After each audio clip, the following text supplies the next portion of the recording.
L'École supérieure d'administration, d'économie, de journalisme et des métiers de l'audiovisuel ESAE offre de nouveaux challenges pour l'année universitaire 2023-2024. Étudiantes et étudiants, parents d'élèves nouveaux bacheliers, ESAE, c'est la garantie d'une formation de qualité à des conditions très avantageuses. À Gbedjromede, à Papa, à Boumekalavi et Parakou, inscrivez-vous en administration générale, administration du travail et de la sécurité sociale, trésor et finances publiques, impôts, diplomatie et relations internationales, journalisme et métiers de l'audiovisuel, gestion des marchés publics, planification et développement local, sciences économiques, sciences juridiques et toutes les filières des sciences de gestion. ESAE vous offre des bourses, demi-bourses et de réductions pour les premières inscriptions dans toutes ces filières. Waouh! En licence 1, 2 et 3 et en master, bénéficiez jusqu'à 50% de réduction sur tous nos sites. N'est-ce pas génial? Infoline. ESAE Gbedjromede, 3e rue à droite en quittant le carrefour Le Jador pour la BIBE Jéricho ou au plus 229 90 93 65 21 98 98 14 00 à Kpakpa au plus 229 52 88 33 33 à Boumekalavi au plus 229 52 88 44 44 Parakou au plus 229 52 46 12 12.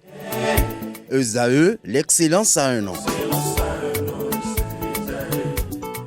Mesdames et messieurs, bon après-midi, nous sommes le lundi 13 mai 2024. C'est votre émission Le Monde en 52 minutes. C'est pour décrypter l'actualité internationale et qui peut mieux le faire que Morgane Assogba-Metondi, qui est mon invité ce soir, consultant géopolitique. Bonsoir Morgane. Bonsoir Tatiana. Comment ça va? C'est un plaisir d'être là et je suis très positif. Alors, nous allons démarrer par le Tchad. Arrêté après la proclamation des résultats provisoires de la présidentielle, le Parti des transformateurs réclame la libération de ses 79 militants. Résultats provisoires au Tchad, Mahamat Idriss Déby, Itno, 61% au premier tour.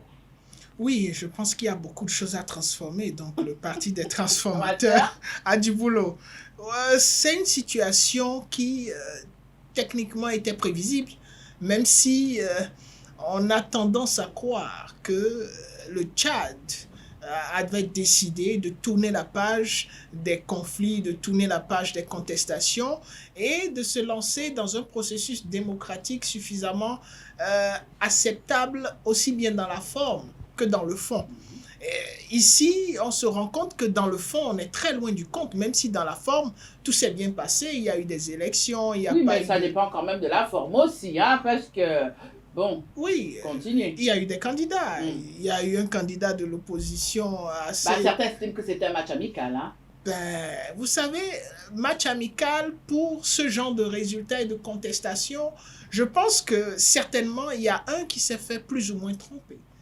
Et celui qui s'est fait plus ou moins tromper semble être le candidat de l'opposition des transformateurs, Sucem Masra, qui apparemment, bien même avant la proclamation des résultats par l'Ange, avait déjà déclaré qu'il était vainqueur. Techniquement, il devrait se retenir de la même façon que le candidat sortant, qui est réélu actuellement, Idriss, aurait dû se retenir, mais on a constaté une précipitation des deux acteurs par rapport à la déclaration de leur parti comme étant vainqueur au premier tour. C'est qu'ils n'ont même pas parlé, chacun d'entre eux,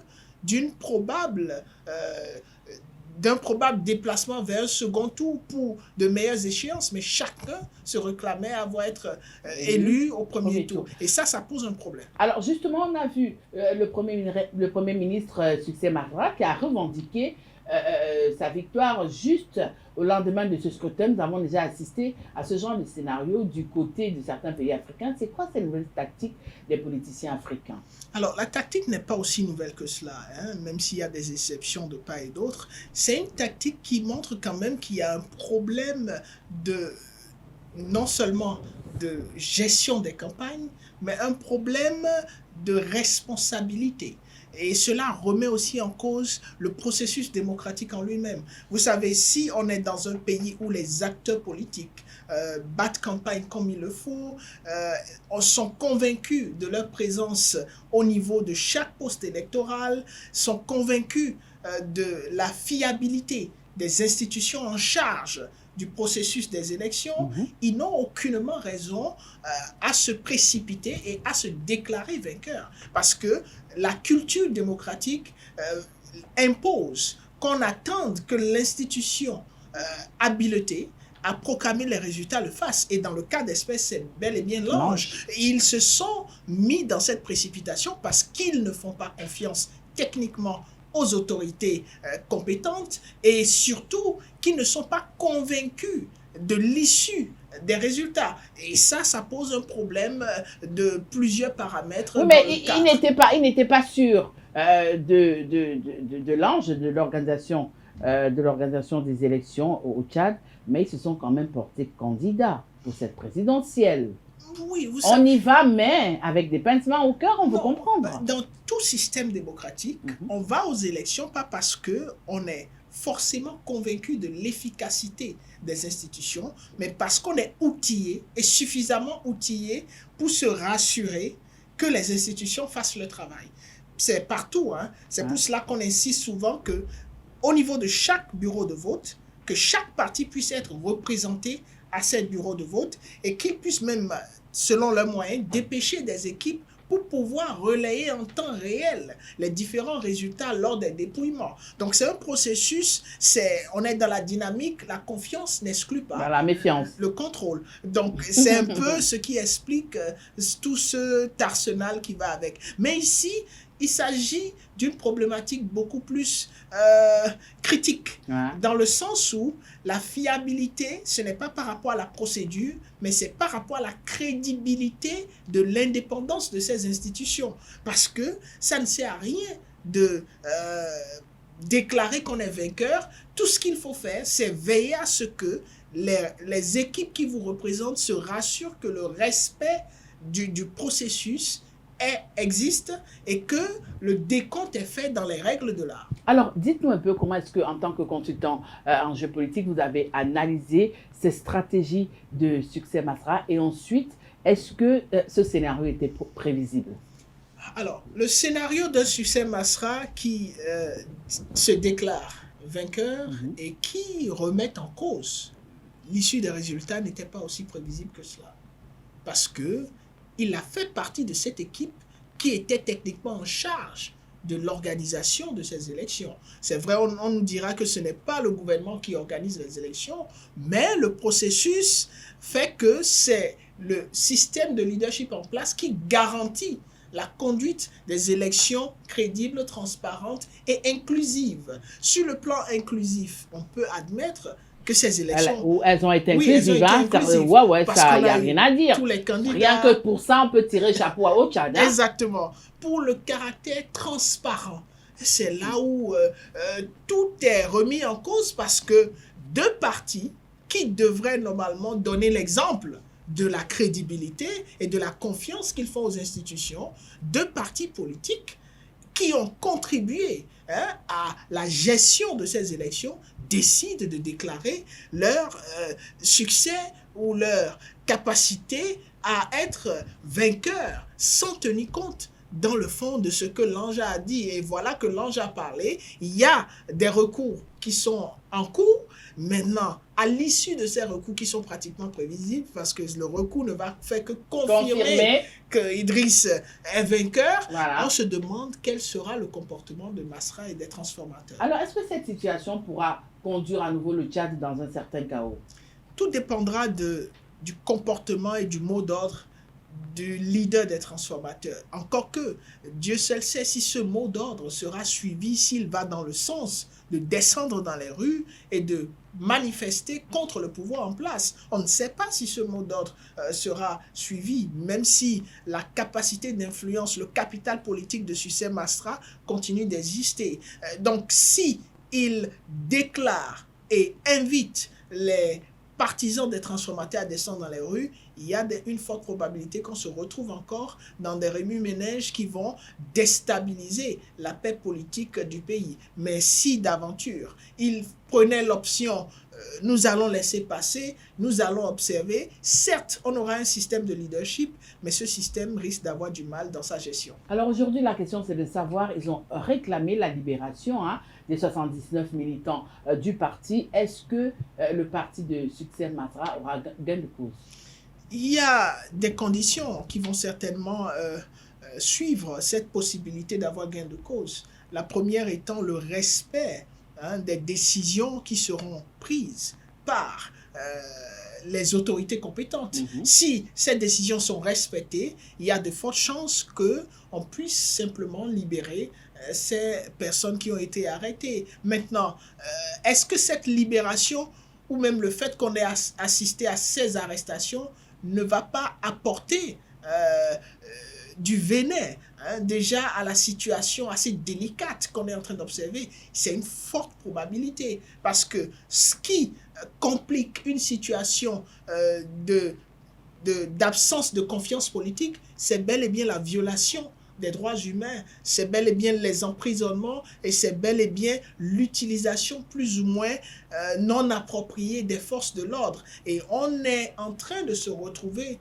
dans ce cas d'espèce, surtout qu'on on a attiré l'attention sur le fait qu'à l'heure où nous parlons, il y a des forces de l'ordre qui essayent quand même d'empêcher à ce que les possibles et probables manifestations ne débouchent sur des situations indésirables. Alors, pour finir, pour sortir de ce sujet, Tchadien, cet après-midi, est-ce que, in fine, lorsque tout sera redevenu dans l'ordre, Succès Masra sera toujours le Premier ministre au Tchad?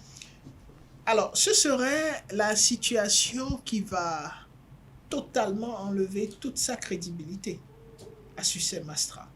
Déjà, il faut dire que son capital politique a pris un coup lorsqu'il a rejoint le gouvernement en place, ce qui pourrait expliquer ce score si d'aventure il était confirmé. Parce qu'il faut quand même rappeler que ce n'est pas quelque chose qui a été bien digéré par plusieurs éléments des transformateurs. De l'autre côté, c'est si d'aventure il se retrouvait à repartir vers ce système de leadership, même si ce n'est pas en tant que Premier ministre, mais acteur du gouvernement, je pense que le peu de crédibilité qu'il a encore en réserve partirait avec, et je ne suis pas prêt de penser que Succès Masra restera dans cette dynamique. J'ai beaucoup plus tendance à croire, en tenant compte des différents paramètres et de l'expérience précédente, qu'il va s'affirmer en tant que leader de l'opposition et travailler, si d'aventure les résultats venaient à être confirmés de cette façon, travailler à challenger Idriss dans les années à venir. Alors, après le Tchad, nous nous rendons en Géorgie. La loi anti-russe, le mouvement ne faiblit pas. Le texte sur la loi dite sur les agents de l'étranger sera adopté en dernière lecture cette semaine du côté de la Géorgie. Oui, et c'est ce qui est assez surprenant par rapport à la détermination des populations de la Géorgie à continuer à montrer leur mécontentement alors que le leadership en place, que ce soit les députés ou le gouvernement, reste dans une dynamique où le test est adopté. On peut déjà tous voir que ce test est adopté. Maintenant,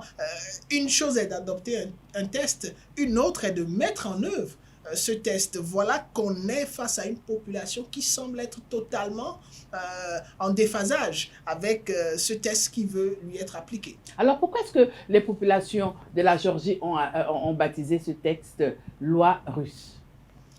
Certainement parce qu'il y a trop de ressemblances entre ce qu'entraînera la mise en œuvre de ce test et ce qui a déjà été fait en Russie.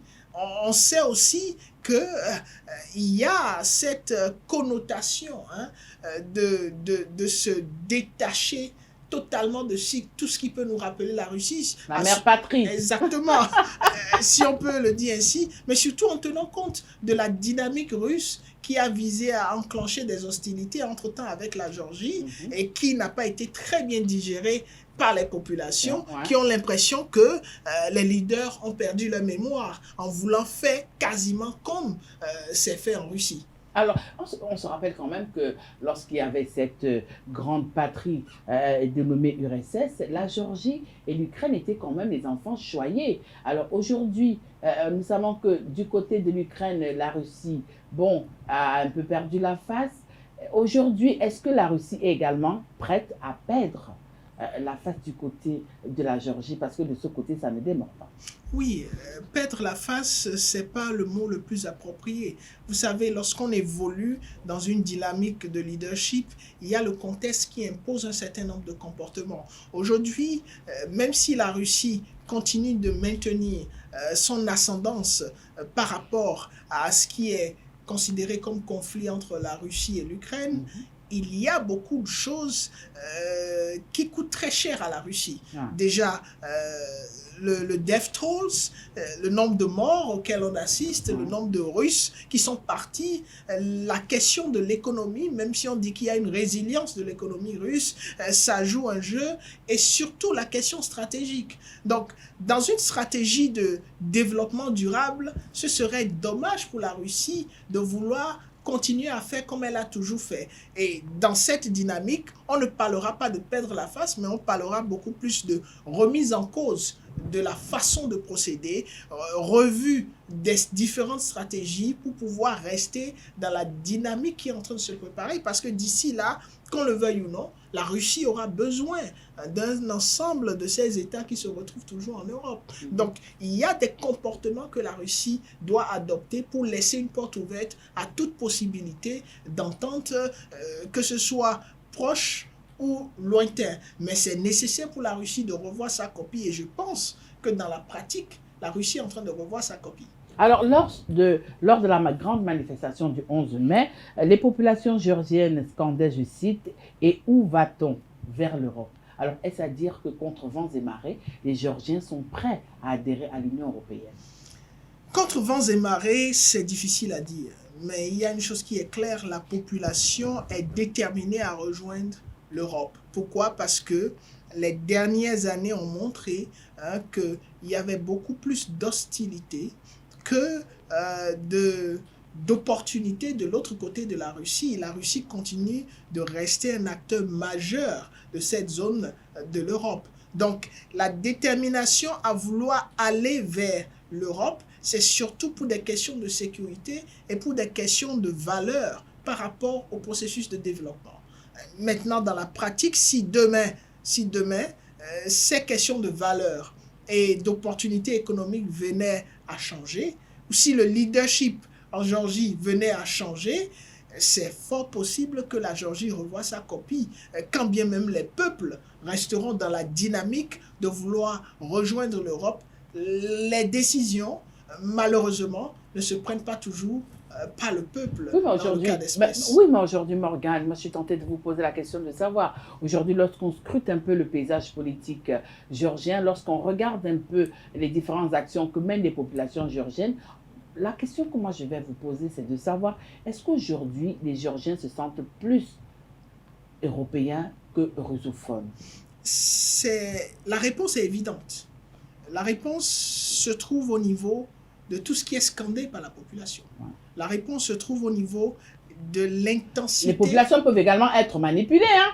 Oui, vous voyez, la manipulation n'exclut pas la volonté d'être manipulé. Ouais. C'est très important de le dire.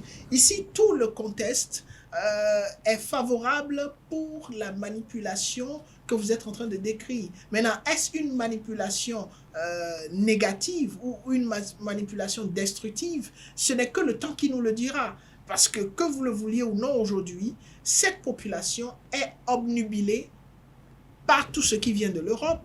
Et il n'y a pas de mécanisme qui attirerait cette population à aller dans le sens contraire. Et c'est pour cela qu'elle est totalement hostile à une possibilité de loi qui serait en train de reprendre le comportement de la Russie, qui a été totalement en griffe diabolisé. Donc aujourd'hui, sur la base des valeurs et des pratiques, c'est clair que les populations de la Géorgie, pour ne citer que celles qui montrent au créneau, sont intéressées par l'Europe. Mais dans la pratique, il y a encore une fibre au niveau du leadership qui continue de rappeler ou de s'inspirer de la Certainement quintessence. que Staline sera en train de se retourner dans sa tombe aujourd'hui. Hein? Ah bon, vous savez, il peut se retourner dans sa tombe, mais s'il se rappelle de ce qu'étaient ces États avant qu'il ne décide d'en faire un bloc, je pense qu'il ne va pas se retourner, il va juste se rendre compte du fait qu'on a beau initier des mécanismes de fédération, quand la fédération n'est pas intrinsèque, elle n'est pas voulue réellement par les peuples, tout finit par retourner dans son droit chemin. Alors, je m'en vais vous poser cette autre question. On se rappelle que lorsque l'Ukraine a décidé, après la résolution d'adhérer à l'Union européenne, on a vu la réaction de Moscou. Mais là, la Géorgie décide de faire son entrée à l'Union européenne. On a comme l'impression que la Russie n'est pas aussi engagée que comme ce fut le cas avec l'Ukraine. C'est-à-dire que je ne veux pas des agresseurs devant ma porte, mais je suis prêt à les accepter derrière ma cour. Non, ce n'est pas forcément ça le message. Il est quoi le message alors? Les Géorgiens sont libres d'adhérer à l'Union européenne, tout comme la Lituanie, l'Estonie et j'en passe? Vous savez, ce comportement revient simplement dans ce qu'on était en train de décrire plus haut. Il s'agit de quoi? Il y a le caractère dynamique du contexte qui évolue. Et ce caractère dynamique impose à certains moments des comportements donnés aux leaders. Aujourd'hui, la Russie, telle qu'elle est, ne peut pas décider de s'engager de façon frontale sur un autre terrain d'hostilité. Elle peut s'engager de façon dérogatoire, un peu comme ce qui est en train de se faire en Afrique, où on envoie des services. Donc, si je comprends bien, si je suis un peu votre logique, vous voulez me dire que la Russie est par exemple prête à envoyer la Tchétchénie attaquer la Géorgie, par exemple? C'est une alternative. C'est une alternative si, naturellement, elle vaut la peine. Aujourd'hui, est-ce que cela vaut le coup pour la Russie? Je ne pense pas, parce que la capacité de nuisance de la Géorgie, même si la Géorgie revenait à rejoindre l'Union européenne, n'est pas la même que la Russie a perçue par rapport à l'Ukraine. Il faut rappeler qu'il y a une grande histoire avec l'Ukraine et il y a des intérêts impressionnant, oui. Que ce soit, c'est pas pour rien que les États-Unis s'intéressent à la question de l'Ukraine. C'est pas pour rien que l'OTAN, dans son entièreté, semble s'intéresser à la question de l'Ukraine. Et vous avez constaté que récemment, dans un dernier élan de sursaut économique, les États-Unis ont débloqué quand même une masse assez considérable pour l'Ukraine. Donc, tous ces paramètres font que la Russie a intérêt à maintenir sa concentration à la fois économique, stratégique et militaire au niveau de l'Ukraine, ce qui explique ces dernières offensives, même avec le changement du ministre de la Défense qui a été changé, il y a eu un remaniement et nous avons quelqu'un d'autre qui correspond à la dynamique offensive que la Russie est en train de développer. Donc je pense que ce n'est pas que la Russie s'en fout de son arrière-coup, c'est parce que la Russie mesure les enjeux, regarde la capacité à la fois stratégique, économique et militaire qu'elle a aujourd'hui et constate que ce serait vraiment criminel de se lancer sur un autre front, surtout que ce front n'est pas aussi menaçant que cela. Alors, le fait, le samedi dernier, de célébrer également la journée de l'Europe, c'est vrai que la journée de l'Europe, c'était le 9 mai, mais le fait pour les militants, les populations géorgiennes de célébrer également la journée de l'Europe ce samedi 11 mai, est-ce que c'était une façon de dire à l'Union européenne que nous sommes déjà à vos portes? Oui, c'est une façon d'attirer l'attention de l'Union européenne. Est-ce qu'ils sont déjà aux portes de l'Union européenne? Non, c'est surtout une façon de montrer que nous partageons la même culture, nous voulons partager la même culture, nous partageons la même histoire, nous nous identifions à vous. Nous voulons partager les mêmes migrants. Et ce qui est compliqué, pas nous voulons partager les mêmes migrants. Je suis persuadé que la Géorgie n'est pas intéressée par les migrants. C'est juste qu'il y a un ensemble d'opportunités liées à l'acceptation de l'Union européenne d'avoir la Géorgie. C'est la même chose avec la Turquie. Mais il y a plusieurs enjeux qui font que cette acceptation est très compliquée. Pourquoi? Parce qu'aujourd'hui, l'Union européenne elle-même est en crise. Et les élections qui sont prévues de l'autre côté de l'Union européenne, aujourd'hui, quand vous regardez les tendances, on montre que les partis qui sont entièrement du point de vue de l'absence d'étrangers en Europe sont en train de gagner la côte. Bardella est en pleine montée. Ouais. De l'autre côté, en Italie, la Dame de Fer est aussi en pleine côte. Donc, Meloni est en pleine côte. Tout ça... Bah, les Européennes nous diront si vraiment... c'est une montée en puissance de oui, ces partis nationalistes. On espère que, en général, en Europe, les tendances ou les sondages ont toujours révélé d'une certaine façon une réalité de ce qui peut se passer. Et si maintenant on se retrouvait dans un contexte où ces partis-là prenaient le devant, je pense que la Géorgie aura du mal à rejoindre l'Union européenne parce qu'il y a un homework, un travail interne qui doit être fait. Et ceux-là sont dans une dynamique totalement, on ne dira pas protectionniste, mais qui estiment, comme Trump l'a dit, America First, qui estiment qu'il faut d'abord tenir compte des 27 et parfois même on a certains qui caressent l'idée de sortir de l'Union européenne. C'est compliqué. Vraiment très compliqué. Là, nous nous rendons du côté de l'Irak, mission d'assistance de l'ONU en Irak. Le Premier ministre demande la fin. Alors, à moi de vous poser la question de savoir, est-ce qu'ils sont déjà suffisamment matures lorsque Bagdad estime que la MINU serait devenue inutile? Oui, vous savez, c'est délicat, même si c'est évident. Il est très clair qu'aujourd'hui, c'est important que les missions se retirent de toutes les scènes où elles ont déjà une durée assez au-delà de la décennie ou proche de la décennie. Pourquoi? Parce que lorsque vous passez un certain temps, vous êtes des forces étrangères, et que vous passez un certain temps sur un territoire, vous commencez à devenir gênant. Les habitants, les autochtones ont l'impression d'être étouffés, surtout qu'il y a un agenda qui accompagnait l'arrivée de ces missions.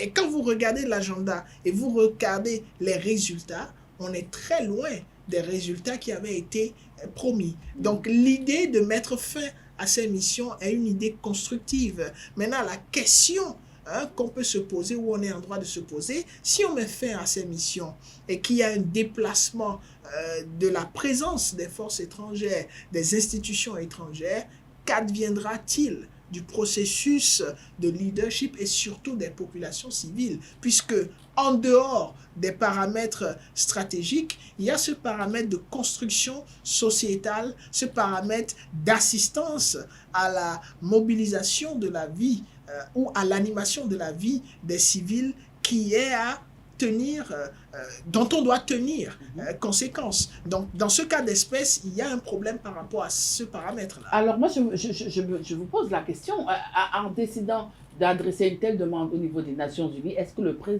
Premier ministre irakien estime qu'ils sont suffisamment déjà aguerris pour pouvoir se débrouiller tout seul, quand on sait que l'ombre de Daesh n'est pas très loin?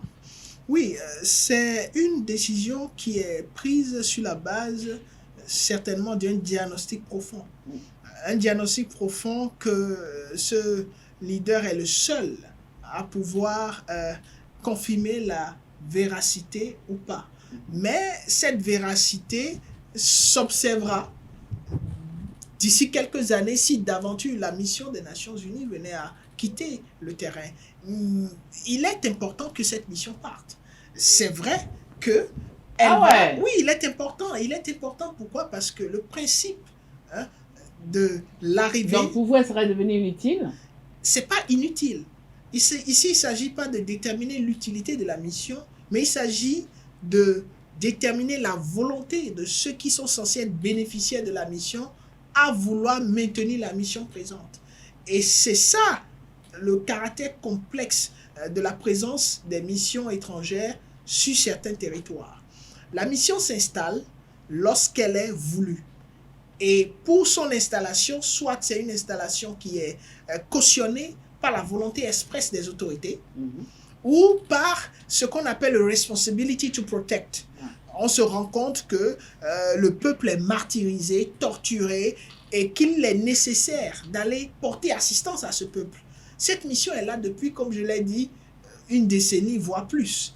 Et aujourd'hui, il y a un leadership qui est en place, qui a été assisté pendant plusieurs années et qui estime qu'il est nécessaire que la mission s'en aille. Ça signifie que quoi? La mission n'est plus voulue sur le territoire.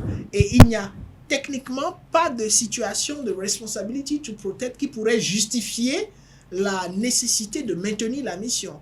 Tout ce qu'il y a à faire aujourd'hui, c'est de partir et de négocier les conditions de départ qui ne sont pas censées être immédiates et séances tenantes, mais il faut s'asseoir et définir comment est-ce que le départ de ces missions-là, la logistique, le personnel, comment est-ce que cela va s'exécuter et ce qu'il adviendra du rôle de la communauté internationale dans le retour à une vie assez constructive en Irak. Alors justement, on sait que la mission principale de cette mission était d'accompagner depuis 2013 le processus démocratique au niveau de l'Irak. Alors aujourd'hui, est-ce que cette mission a véritablement été remplie?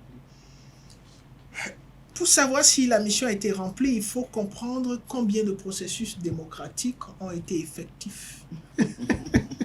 Et comme vous le constatez... On repart en 2001. Comme vous le constatez, il n'y a pas autant d'effectivité par rapport à cet aspect.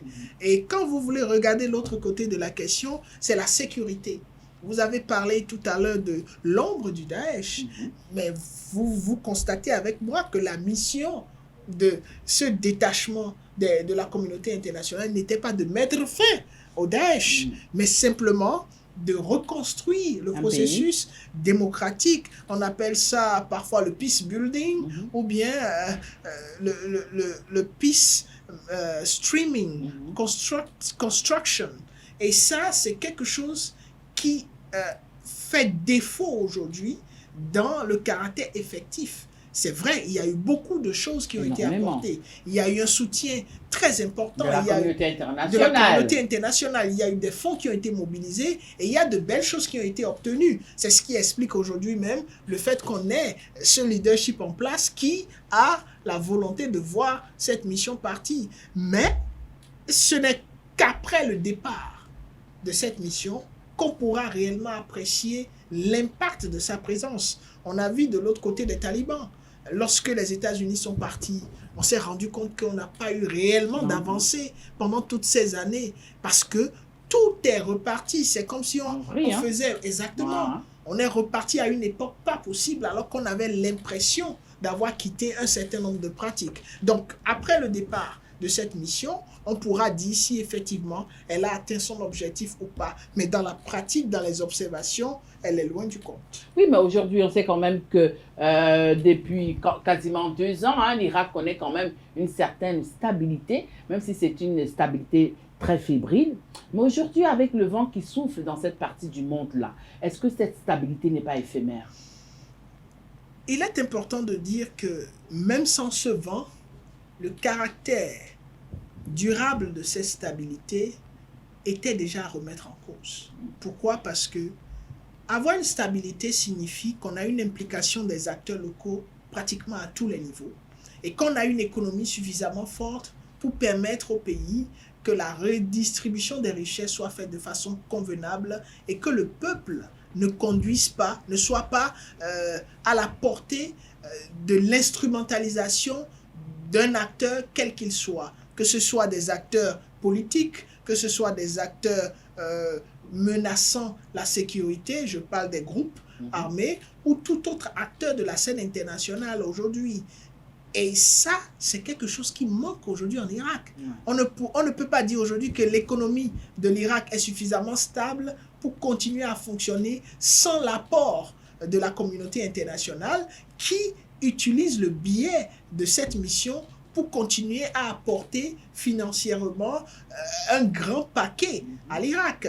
on ne peut pas aussi dire que la capacité de l'effectivité gouvernementale du système ou de l'équipe de leadership en place est suffisamment forte pour maintenir et pour sécuriser les acquis. Donc nous nous retrouvons dans une situation assez délicate, mais la volonté de voir la mission partir est suffisante pour que la mission parte. Oui, mais justement, vous allez me dire, vous n'êtes pas irakien, mais vous êtes quand même un consultant géopolitique, donc vous faites quand même une certaine lecture des événements qui se passent à travers le monde. Est-ce qu'aujourd'hui, vous croyez un temps soit peu qu'il arrive à des moments que les Irakiens regrettent un peu l'ère Saddam Hussein?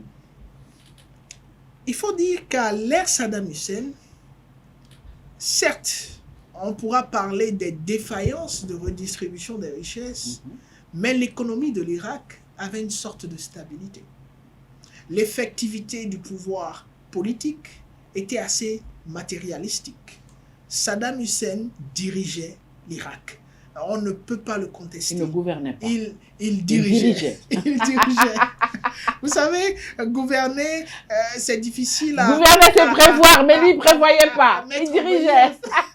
C'est difficile à mettre en relief dans de pareils contextes. Ouais. Mais on sent qu'il y avait un leadership. Ouais. Un peu comme cela se voyait de l'autre côté de la Libye. Kadhafi, il dirigeait son pays. On peut dire ce qu'on veut, mais les populations, dans leur ensemble, et c'est pareil en Irak, avaient quand même un certain nombre de conditions de vie qui permettaient à ce que la vie puisse continuer son cours. Mais aujourd'hui, quand vous prenez l'Irak, ces conditions n'existent plus. Parce que l'exploitation des ressources sont livrées à des acteurs, des multinationales, qui, techniquement, ne contribuent pas comme il le faut à la répartition des richesses, et un groupe très restreint d'Irakiens profite de cette richesse. Oui, mais à des moments, est-ce que dans certains pays du monde, il faudrait pas avoir des hommes forts? De vous à moi.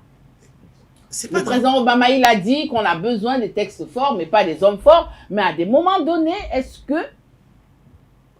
Oui, ce que vous dites, ce n'est pas certain. Non, je ne dis pas, je vous pose la question, oui, c'est à vous de me répondre. Cette question que vous posez, il faut la poser peut-être d'une autre façon. Est-ce qu'on n'a pas besoin partout d'hommes forts à des moments donnés? Parce que quand vous ne dites pas partout, c'est comme s'il y avait des exceptions. Quand vous entrez dans l'histoire... Donc vous voulez dire que même dans les pays qui se disent démocratiquement démocratiques, il faut des hommes forts? Il a fallu des hommes forts à un moment donné pour qu'ils en arrivent là. C'est pour cela que je parle d'entrer dans l'histoire. Ouais. Les États-Unis n'ont pas toujours été dirigés de façon alternative chaque 4 ans. Bah de toutes les façons, la Chine a toujours eu des hommes forts. Hein, donc, et la Chine, dans sa dynamique d'hommes forts, se retrouve là où elle se retrouve aujourd'hui. La France était... c'était de la royauté. Il y avait un roi. C'était la France. C'était la France. Voilà. Et donc, la France, il a eu des hommes, il a fallu des hommes forts. Le général de Gaulle, il n'a pas fait 5 ans en France. Il a dirigé pendant plusieurs années. Il a eu le temps d'établir son système et il a établi toute une équipe avec le système qui a décidé d'aller dans une certaine dynamique démocratique. Donc, je pense que à un moment de l'histoire, il faut des hommes forts pour établir des systèmes suffisamment forts et donner naissance à des institutions fortes. La problématique qui vient battre en brèche cette théorie parfois, pas toujours, parfois, c'est qu'il est difficile dans la pratique d'avoir des hommes forts qui comprennent leur mission. Et si vous tombez sur des hommes forts qui ne comprennent pas leur mission, bonjour les dégâts. Mais si vous avez des hommes forts qui comprennent leur mission, un peu en Afrique, vous souvenez de l'histoire de Rawlings au Ghana. Un dirigeant qui, au départ, n'était pas bien compris, mais qui, après, même a été très apprécié. Il a fait quasiment ce que certains qualifieraient de... Oui, mais vous savez, les Africains, ils aiment bien la chicotte. Bon, après l'Irak, on sera du côté des États-Unis, phase décisive du procès de Donald Trump cette semaine. Après le témoignage de l'actrice de film X, Stormy Daniels, cette semaine sera très décisive. Bref, en somme, on joue l'avenir de Donald Trump. Vous savez, l'avenir de Donald Trump ne peut pas être joué à ce niveau. Ah oui? Je pense que Donald Trump est très averti Mhm. de ces questions et que son équipe de campagne aussi, dans cette capacité d'anticipation, ont fait un travail remarquable avec tout ce qui est procédure judiciaire contre Donald Trump. Ce qui fait qu'aujourd'hui même, certains sondages donnent Donald Trump gagnant. Il y a une chose qu'il faut Oui, comprendre. mais il faut... Attendez, Morgane, aujourd'hui, c'est quand même le procès. Cette semaine, ce sera le procès. Pourquoi? Parce que son ancien avocat n'a pas encore témoigné. Et l'avenir de Donald Trump dépend de ce témoignage. Non, il faut comprendre que ce témoignage et ce procès ne peut pas décider du sort de Donald Trump. Si c'était le cas, Donald Trump serait dans tous ses états. Le camp Donald Trump serait dans tous ses états. Il faut regarder l'assurance avec laquelle le candidat Donald Trump et son camp continuent de battre campagne et capitalisent à chaque bataille judiciaire pour gagner encore un point. Et ce serait totalement mal calculé que de croire qu'ils ne sauront pas quoi faire. Donald Trump a un bataillon d'avocats, d'experts, qui travaillent sur cette possibilité depuis des années. Ce procès, il est préparé, il est attendu. C'est pas nouveau. Oui, mais il n'était pas attendu cette fois. Ils ont peut-être attendu le procès lorsque Donald Trump est passé il y a 4 ans, mais ils ne s'attendaient pas à ce que ça revienne comme ça au devant de la scène. Non, ce que je suis en train de dire par rapport à la préparation pour ce procès ne date pas, n'a rien à voir avec le moment opportun. Ça a tout à voir avec qu'est-ce qu'il faut faire lorsque ça se présente. C'est des experts. Il y a toutes les alternatives qui ont été, tous les schémas possibles ont été envisagés par tous ces experts. Et donc, que ce soit aujourd'hui, demain, après-demain ou n'importe quand, ils sont prêts. Il y a la documentation. Maintenant, tout ce qui pourrait changer, ce à quoi on assiste aujourd'hui, serait la difficulté des juges à respecter les tests. Parce que lorsqu'il faut respecter les tests, ça signifie que chaque preuve, chaque témoignage doit être apprécié de fond en comble. Et que dans l'incapacité d'apporter des éléments assez probants et convaincants, on ne pourra pas condamner Donald Trump. Et je pense que pour le peu qu'on a vu jusque-là, hein? c'est pas être confiant, c'est faire face aux faits. Il ne s'agit pas de moi. Pour le peu qu'on a déjà vu jusque-là, les avocats de Donald Trump, l'armée d'avocats et de juristes à sa disposition. Oui, mais alors, moi ce que je veux comprendre, Morgane, mais vous dites, Donald Trump, il a toute une artillerie d'avocats, de juges, d'experts, tout ce que vous voulez. Mais pourquoi est-ce qu'il craint donc ce témoignage de son ancien avocat qui aurait versé 130 000 $ à cette actrice-là? Alors, comment comprendre que 10 ans plus tard, ça refait surface et vous n'allez pas me dire que du côté de Donald Trump, ça ne trempe pas? Non, vous savez, que ça refasse surface, c'est pas étonnant. C'est le propre de la sphère politique et des enjeux lorsque vous êtes une figure publique. Votre vie est Donald passée... Trump n'est pas une nouvelle figure, hein? Oui, c'est quand même un routier, hein? C'est justement pour cela que je suis en train d'attirer votre attention sur le fait qu'il est préparé à tout événement.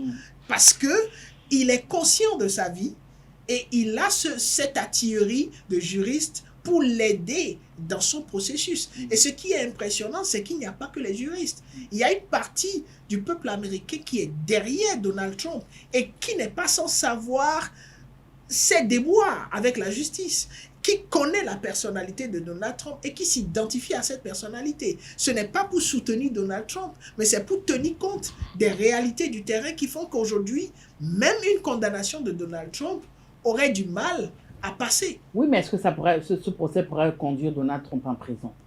Sait-on jamais, hein? Bon, vous savez, tout est Vous possible. êtes tellement confiant que je me dis que vous êtes un partisan de Donald Trump, Oh, hein? pas du tout. Alors, Vous savez, quand on se retrouve dans la peau d'un analyste, il ne faut pas se laisser aller par des émotions partisanes. d'accord. Être partisan de Donald Trump, ce n'est pas au programme. Mais cela n'empêche pas de peindre les faits de la couleur qui correspond aux faits. Il y a quelque chose d'impressionnant ou de réel. C'est quoi? La personnalité de Donald Trump est une personnalité apolémique. Donald Trump n'est pas un saint. Donald Trump a trempé dans beaucoup de choses et ce n'est pas nouveau pour le peuple américain. Les Américains sont mieux informés que vous et moi. Ils savent qui est Donald Trump.